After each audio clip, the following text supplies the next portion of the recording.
Donald Trump appeared in New York in front of Judge Juan to face an inquiry in the Alvin Bragg prosecution involving Trump's alleged criminal financial transactions that occurred before Trump was even president. Trump appeared by video. You can see him here sitting aside his attorney and answering questions from the judge wanting to clarify that Trump understands the rules as this trial proceeds. They tell us the following. Trump is now going to be standing trial for the Alvin Bragg prosecution in March 2024. And something else is happening in March 2024. We're going to be right in the middle of an election season. So former President Trump, as we see here, appeared in front of the judge in a virtual court hearing on Tuesday. And a judge said Trump is scheduled for trial March 25th, just months before the presidential election. He's already pleaded not guilty to 34 counts of falsifying business records. And if you missed those charges, they were all garbage. They were 34 charges that were essentially recurring payment felonies. Michael Cohen sent Trump an invoice for services rendered as part of a retainer agreement, felony 1. Trump enters that invoice into a bookkeeping log, felony 2. Trump pays the invoice, felony 3, times the different months of the year, multiple felonies. And they are bootstrapping this into a felony charge some way that we don't even know why yet. And apparently we're going to have to hash that out at some point, but not yet. They're filing motions. We're waiting for Trump's team to file and for filing deadlines to challenge this entire case. And when those motions get filed, of course, we will go through them in detail. Trump has announced he's running in November last year that he's running, has been prohibited in this trial from sharing any evidence turned over by the attorney's office during pre-trial discovery. In other words, the evidence that they claim they have against Trump cannot share that with us. We can't see it. So Trump, if he wanted to, if he, in a free country, in my opinion, he would be allowed to say, well, they're claiming that this is the evidence they have against me, and I want to show you this evidence. So you, America, can judge this. And let's be clear about this case. This is not a case that involves a victim. We're not invoking this rule to protect some innocent woman somewhere who was abused, who's going to have her name and reputation attacked and all the things. That's not that at all. This is a bookkeeping record. Who's the victim in this case? The state of New York? Because something was misclassified on a spreadsheet somewhere. So the judge doing this is doing this to limit Trump from being able to defend himself, from being able to openly talk about the evidence in the case. That's what pretrial discovery is. When Trump can't talk about, this would be like if you got charged with a crime and they gave you a police report and you said, this police report is total garbage. I never pushed the guy. I never said this at all. And I never did that thing either. And you wanted to take that police report and put it on the internet and say, look, read it. You were there. You guys all were there. You saw it. Read it and you tell me if the evidence is good. The judge says you can't do that. That's very sacred information. And that secret police report can't be shared. It's exactly what's happening here. Trump can't share it because they do not want him to defend himself. Now, the judge is going to say, well, you know, but this isn't a gag order. This isn't anything that really limits you. New York State Judge Juan imposed the protective order, but stopped short of imposing a gag order. It is not technically a gag order because Trump can talk about the case, but he can't talk about the evidence of the case, which is what Trump would want to talk about. Prosecutors requested the order after Trump criticized Manhattan DA Alvin Bragg. Oh, they don't like that when you talk badly about their garbage fake cases. So they asked the judge, can you please help us? And the judge says, sure, happy to. Trump can speak publicly about the case, but he can be held in contempt if he uses evidence that the prosecutors gave him to target witnesses or anyone else involved in the case. So now they're narrowing that down a little bit. On Tuesday, Trump appeared virtually on two big screens next to his attorney, Todd Blanche, during the hearing, and the judge asked Trump if he has a copy of the order. Trump says, yes, I do. We're going to go through the proceeding. Merchan then asked Blanche if he explained to Trump that it constitutes a mandate order, meaning if you violate this, there would be sanctions, right? Just so Trump is aware. I want you to hear it from me. And I swear this judge would do it. They would hold him in contempt and put him in custody. I'm not kidding on that. I literally think that they would do it. We've already crossed the threshold. They keep telling us that this is just regular criminal law. They keep saying no one's above the law. They're telling us they are forecasting what they intend to do. And this is another historic photo in the wreckage that these political prosecutions are doing in America. And these photos will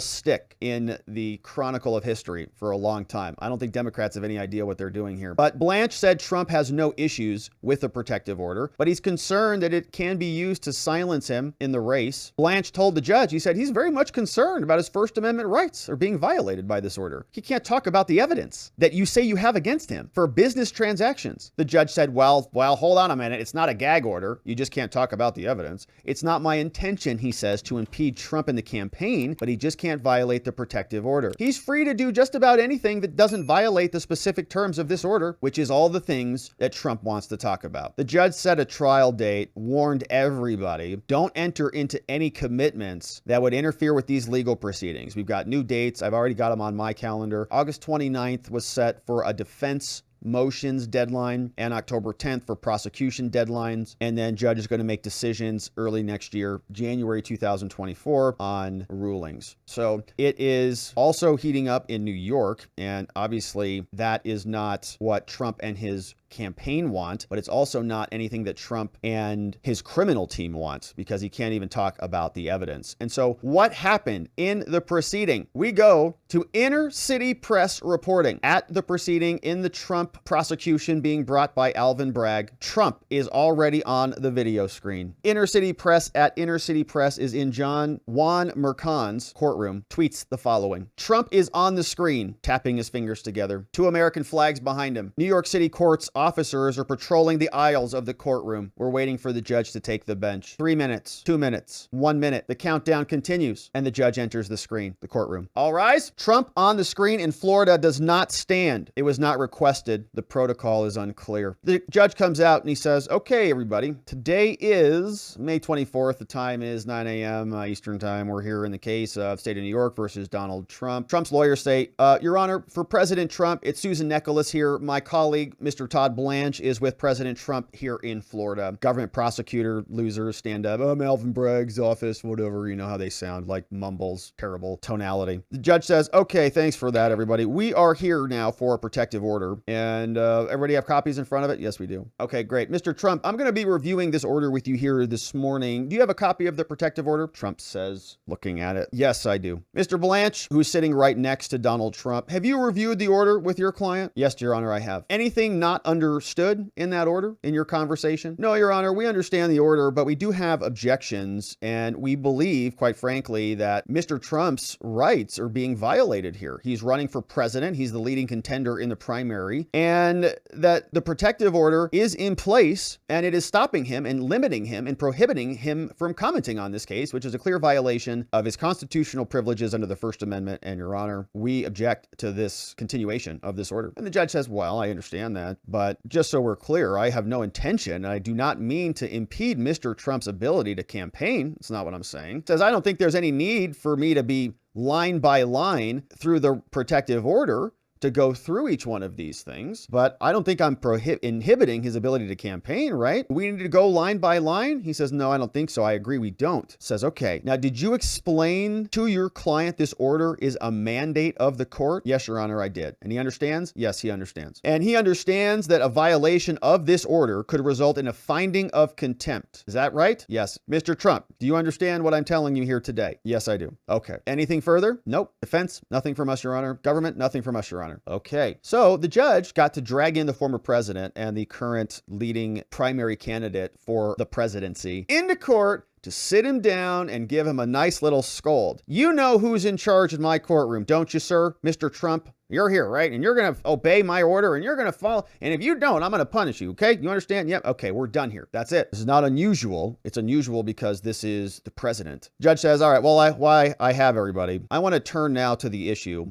about whether Mr. Tacopina, who we know from the E. Jean Carroll trial and others, is conflicted out of the case. Says, I am reviewing it. And now the motion in the trial schedule, so we'll see if Tacopina is going to be sticking around or not, says this case is set down for trial March 25th. We're going to commence jury selection then. Parties, including Mr. Trump, are directed, don't enter any other commitments. Better not be any debates there, Mr. Trump. Says there can be no substitution of counsel. So lawyers, you're not getting off the case. I want motions done by August 8th. with decisions before the trial. I expect no delays here. Any questions from anybody? Trump's lawyer says, Your Honor, well, we agreed to the August 8th date for motions deadlines, but when we agreed to that date, we thought we would have discovery by now. So they don't even have the files. So we'd like an adjournment until the end of September. They want more time. They want a continuance to push it back. We haven't gotten any materials. We don't even know what they have in their files yet. So the judge says, prosecutors, what do you guys say? He says, well, we are serving the defense with notice and a hard drive of the first discovery materials. The original motion schedule was set for discovery to be given by June 8th, which is the statutory deadline, and we anticipate meeting that. So they've got discovery deadlines. After you have an arraignment, you've typically got discovery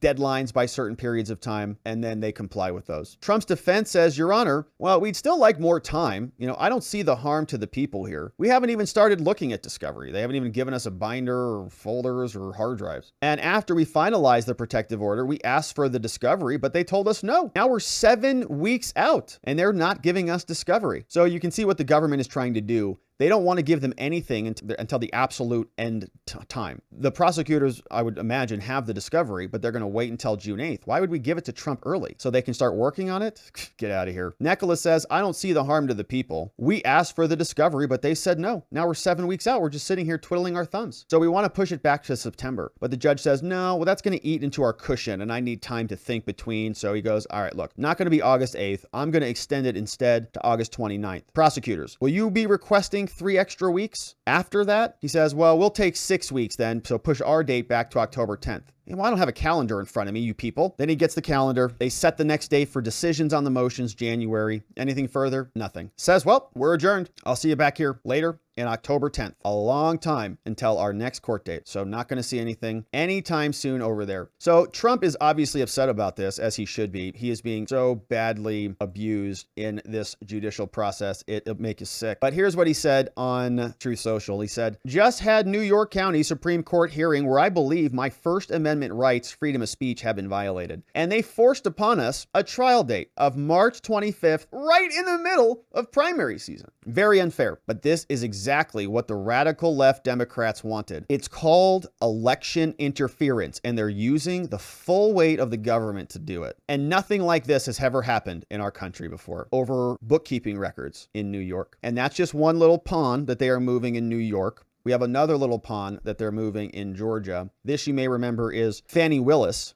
the fanniest of all the Fannies in Georgia. And she's also signaling more Trump charges coming in August. The Fulton County District Attorney said most of her staff would work remotely. They're afraid of getting insurrected and asked judges not to schedule trials for the first half of August. She spent more than 2 years investigating Trump, and she is now announcing remote work for her staff the first 3 weeks of August because of what they're about to unveil. Asking judges in the courthouse, don't schedule trials. We're going to be bringing charges in this inquiry. They're expecting the grand jury to unseal indictments during that period. She said in a previous letter that she was contemplating charges, but now August dials in the timetable. Miss Willis Fannie has spent more than 2 years investigating Donald Trump, been presenting evidence to a grand jury, and it's looking like this may be another effort in another location to continue to bring Trump down.